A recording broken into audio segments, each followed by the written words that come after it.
दोस्तों कैसे मिजाज हैं। उम्मीद है आप लोग बिल्कुल खैरियत से होंगे। दोस्तों ये जो मेरी आज की वीडियो है ये हमने 17 जनवरी 2019 को बनाई थी और ये वीडियो मेरी बर्फ़बारी के दौरान तुर्की के शहर बुरसा की वीडियो है। बुरसा जो है वो तकरीबन 91 किलोमीटर है इस्तांबुल शहर से और इसकी जो बुलंद तरीन पहाड़ है उलूदक वो तकरीबन 2500 मीटर सतह समंदर से बुलंद है। अब आप ये वीडियो देखिए तो आपको अंदाज़ा होगा कि ये जो बुरसा है ये भी मरी की तरह का एक सियाहती मुकाम है और लेकिन यहाँ मरी से कई गुना ज़्यादा बर्फ़ पड़ती है। आपको बर्फ़ से अंदाज़ा हो रहा होगा। और आप ये देखें कि किस तरीके से लोग इतनी ज़्यादा बर्फ़ में भी इंजॉय कर रहे हैं। चेयर लिफ्ट चल रही है, स्काइंग हो रही है, स्केटिंग हो रही है, स्केटिंग बाइक्स हैं और तरह तरह के वहाँ पे स्नो खेल जो है वो लोग खेल रहे थे, क्योंकि वहाँ की जो मुकामी इंतज़ामिया है वो अपने लोगों का ख्याल रखती है और जैसे ही बर्फ़बारी होती है वो रोड साफ़ करते हैं। जब हम आए बस पे तो रोड बिल्कुल साफ़ था, रोड के साइडों पे तो बर्फ़ थी लेकिन रोड बिल्कुल साफ़ था। और ऊपर जब हम आए तो जगह जगह मशीन्स इन्होंने खड़ी की हुई थी और हर तरह का खेल वहाँ पे इससे रिलेटेड जो है वो बर्फ़ से रिलेटेड वहाँ पे हो रहा था और लोग भी खुश थे, मुकामी इंतज़ामिया भी खुश थी, क्योंकि इतनी बर्फ़बारी के बाद भी वो बर्फ़ के खेलों का इनेकाद करके भी वहाँ के इंतज़ामिया और वहाँ के लोग कारोबार कर रहे थे। और ये एक ऐसी जगह जहाँ पूरी दुनिया से लोग आते हैं स्काइंग करने, स्केटिंग करने। और दूसरी तरफ आपने हफ्ता 10 दिन पहले का इंसिडेंट देखा होगा जो मरी में हुआ कि हमारी इंतज़ामिया की नाअहली ने ना सिर्फ कई घर उजाड़ दिए बल्कि अपनी अब नाअहली की वजह से जो ये वाक़या हुआ उसके बाद मरी में स्याहों की तादाद महदूद कर दी, पाबंदियाँ लगा दी तरह तरह की, बजाय इसके कि अपने काम को बेहतर करते और अपनी इस्तेदाद को बेहतर करते। उन्होंने बेहतर यही समझा कि अवाम पे पाबंदी लगाए और ताकि जो लोगों के पास साल में एक आध दफ़ा इन नज़दीकी इलाकों में बारी के बाद जो तफरीह के मौके होते हैं वो भी लिए जा सके।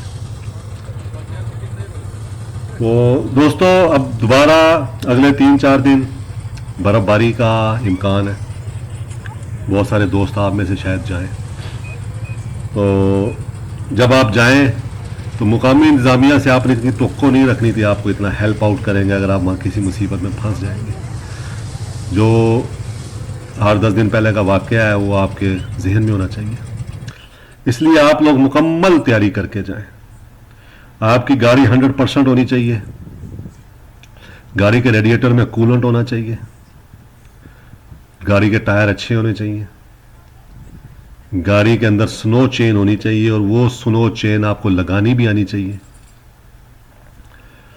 गाड़ी में जितने भी लोग हैं उनके पास गर्म कपड़े वाफर मिकदार में होने चाहिए, अच्छे गर्म कपड़े होने चाहिए कि अगर आप कहीं फंस जाएं तो गुजारा कर सकें। इसके अलावा पानी आपकी गाड़ी में पीने का काफ़ी होना चाहिए। इसके अलावा आपके पास खुश्क मेवाजात इतने हो गए, अगर गाड़ी में 4-5 लोग हैं तो वो 2 दिन 48 घंटे अगर कहीं स्टक हो जाएं आप तो वो गुजारा कर सकें उसके साथ। अमूमी तौर पे लोग जो है वो एक छोटा सिलेंडर भी रखते हैं 2 किलो वाला जो 4-5 घंटे 2-4 घंटे निकाल जाता है। अगर हो सके तो चाय का सामान भी रखें ताकि अगर आपको कहीं पे चाय पीनी पड़ जाए, इमरजेंसी में फंस जाए तो चाय वाय आप बना सकें।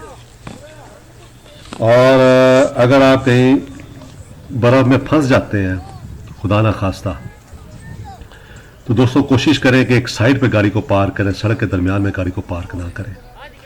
जहां मौका मिले साइड पे गाड़ी को पार्क करें और चलती गाड़ी में हीटर चला के शीशे मुकम्मल तौर पे बंद करके मत बैठें। जब आप मरी जा रहे होते हैं गलियात तो कोशिश करें कि 12 कऊ से जो आखिरी स्टेशन है एक्सप्रेस वे से पहले वहाँ से टैंक फुल करवाएं गाड़ी का और वैसे अगर आप कहीं फंस जाते हैं तो अगर 4-5 लोग बैठे होते हैं गाड़ी में, तो गाड़ी में जो है वो इतनी ठंड नहीं होती।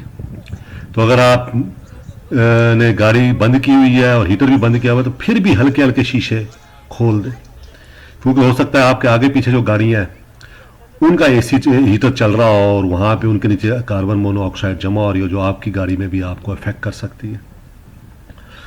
तो अगर आप गाड़ी चलाते हैं और एसी चलाते हैं तो शीशे नीचे करें।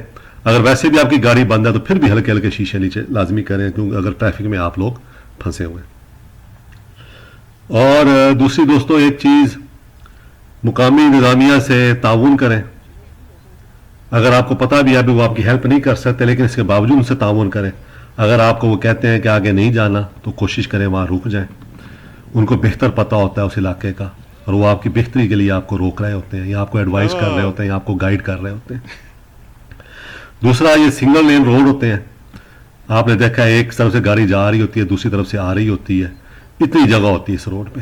तो अगर कभी आप ट्रैफिक में फंस जाए इन इलाकों में, तो कभी भी एक साइड से 2 लेन या 3 लेन मत बनाया करें, क्योंकि फिर जहां पे आप 5 मिनट आपने फंसना होता है ट्रैफिक में, वहां इस तरह की अफरा तफरी मचा के फिर कई कई घंटे ट्रैफिक फंसी रहती है।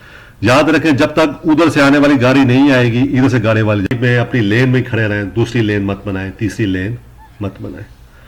तो कोशिश करें ना अपने आप को मुसीबत में डालें, ना अपने लव वन को मुसीबत में डालें, और सिर्फ इंजॉय करें वहाँ पे, और कोई ख़तरा मोल लिए बगैर इंजॉय करें। तो दोस्तों, वीडियो को मुकम्मल देखिए, दुआ में याद रखिए। बहुत शुक्रिया।